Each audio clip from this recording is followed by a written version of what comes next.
This guy right here made the name Isak quite popular. But did you know that the original pronunciation in Tigrinya of this name is Ishak?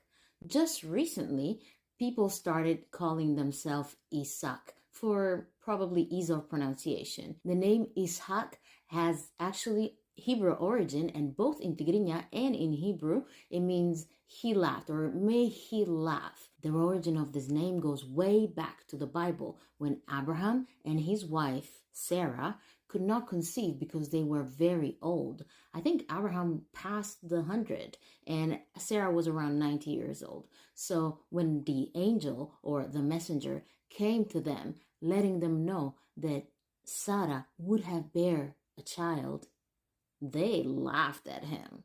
And the name of the child they actually had was Ishak. To speak Tigrinya with our new conversation course, only on Semi Kids.